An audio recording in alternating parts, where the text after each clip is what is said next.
এসেছিস? বাঁচতে চাস তো এখনই পালা। নরেশবাবুর বাড়ির পেছনের গাছটার মগডালে একটা ডাইনি বাস করত। ডাইনিটার একটা শখের মুরগি ছিল। সে ওই মুরগিটাকে অনেক ভালোবাসতো। দিনের বেলা মুরগিটা সারাটা গ্রাম ঘুরে বেড়াতো, আর রাতের বেলা ডাইনি গাছের মগডালে বসে মুরগিটাকে ঘুম পাড়াতো। কিরে আমার লালু সোনা, সারাদিন কোথায় ছিলি রে তুই? তুই জানিস না, তোকে না দেখলে আমার চিন্তা হয়। এই বজ্জাত গ্রামবাসীগুলো তোর কোনো ক্ষতি করলো কিনা এই চিন্তা আমার রাতে ঘুমই আসে না।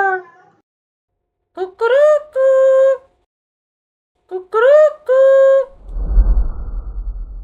কুকুরুকু। দেখলে গিন্নি, শয়তান মুরগিটা আবার শুরু করলো।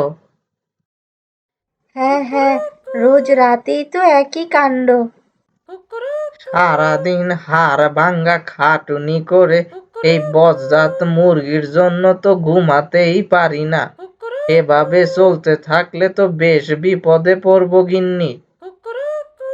শুধু রাতেই নয় গো, দিনের বেলাও বেশ জ্বালায় মুরগিটা।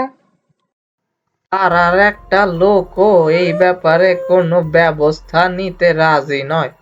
ওদের বাসা যদি আমার মতো এই গাছের ধারে হতো, তাহলে ওদের শিক্ষে হতো।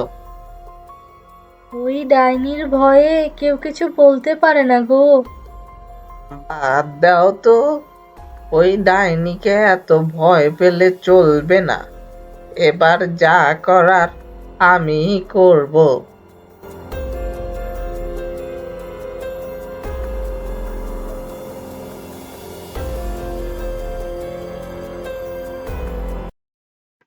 আমি তোকে সারা গ্রাম খুঁজে বেড়াচ্ছি, আর বজ্জাত মুরগি তুই আমার বাসার ছাদে বসে আছিস।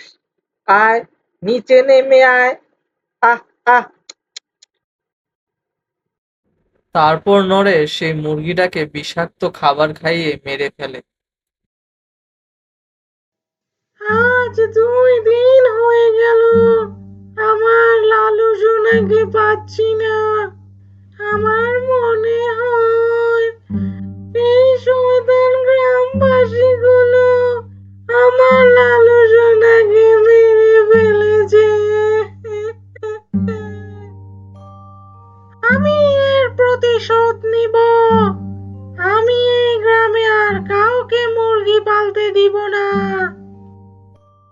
কি হলো বলতো দাদু ভাই, আমাদের গ্রামের সবার বাড়ি থেকে এক রাতে এত মুরগি কিভাবে চুরি হলো? এটা কি করে সম্ভব? দাদু, নরেশ কাকার বাসার সামনে যে বড় গাছটা আছে, ওই বড় গাছের ডাইনিটাই এই মুরগিগুলো চুরি করছে। তাহলে এখন উপায়? উপায় তো আমি একটা ভেবে রেখেছি। আজকে রাতে ওই ডাইনির খেলা শেষ।